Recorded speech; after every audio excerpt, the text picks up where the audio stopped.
नमस्कार. समिंद्रा गोट फार्मच्या यूट्यूब चॅनलवर. तर काल रात्री आपण स्प्रिंकलर लावून पाणी दिलेलं आहे. परवाच्या व्हिडिओमध्ये तुम्हाला दाखवलं होतं की सुकायले कसं सोयाबीन.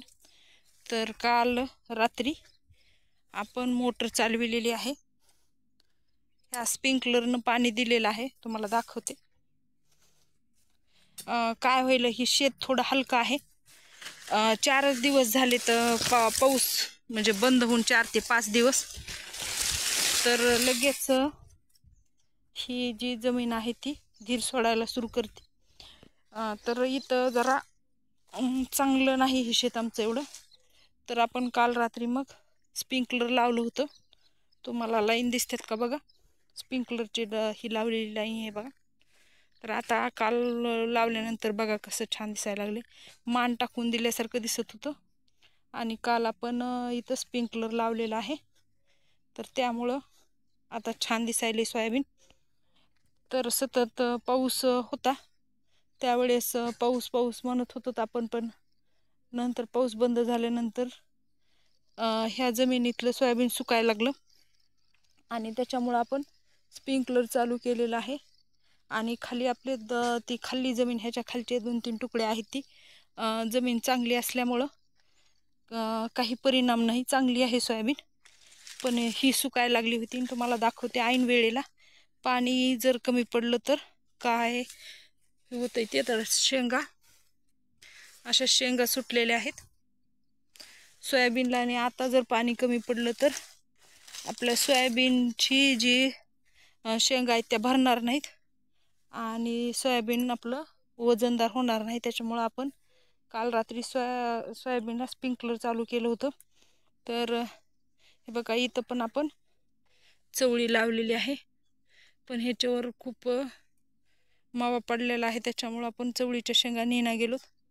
आणि ही शेळीचे पिल्ले आपण मध्ये मध्ये इथं सोडून देत होतो, त्यावेळेस ही पेरू खूप खाऊन टाकला होता शेळीच्या पिल्ल्यानी. तर आता पावसामुळं छान फुटून आलेला आहे बघा. इथं छोटा पेरू दिसते का बघा. आणि ही छोटा जे पेरूचं झाड आहे ती खूप गोड आहे. तिकडं आमचं मोठं झाड आहे इकडं शिवटीचा. तर आता इथं चिखल आहे म्हणून मी जात नाही. तर ते त्याला पूर्ण खूप लागण आहे, पण ती तितकं गोड नाही. पण ही छान गोड आहे. आणि ह्याला 2च पेरू सध्या तरी दिसायला लागलेत, आणखी लागतील. फुलं पण लागलेली दिसायला लागलीत, पण लागतील. तर काय केलं आपण, स्प्रिंकलर जोडलेला आहे काल रात्री. तर सोयाबीन छान म्हणजे आता टवटवीत दिसायला लागले. ऐन वेळेलाच पाणी कमी पडलं तर सोयाबीनच्या शेंगा भरणार नाहीत आणि सोयाबीन वजनदार होणार नाही, म्हणून आपण स्प्रिंकलर जोडलेला आहे. तर इथूनच दाखवते तुम्हाला. आता तिकडून जायला व्हिडिओ मोठा होईल, तर आपण तिथपर्यंत कट करून टाकला आहे. आणि हे बघा इथपर्यंत, नंतर तिकडं सुरू झालंय फुटायला. काय केलं होतं, त्यांच्या आपल्या शेजारीला आपण दिलं होतं, तर इथपर्यंत कट करायला लावलं होतं त्यांना. परत इथपर्यंत नव्हतं आणि पुन्हा खालून सुरू करायला लावलं. का तर आपल्याला वेळ मिळावा टाकायला, कारण आता खूप फुटून यायला लागले पावसामुळं. आणि ही मध्ये बघा कसं उगवलंय, जिथं तिथं आपण मोडलंय तरी आता उगवून आले. काही कुठली मुळी राहिलेली फुटली काय की, अगर काही बी पहिलं असलेलं रुजून वर आलेलं दिसायला लागले. तर असं आहे. आणि शेळ्यांना हिरवा चारा भरपूर आहे आपल्याकडे सध्या.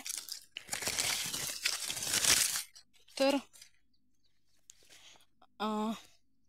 मी 12-12:30च्या दरम्यानच शेतात आले.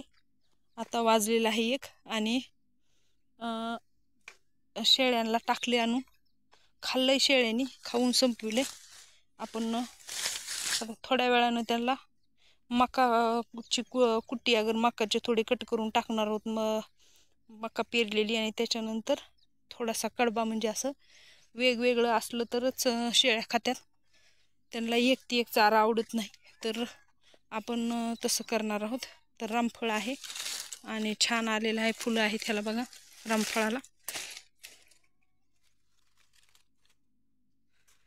तर व्हिडिओ कसा वाटला कमेंट करून सांगा.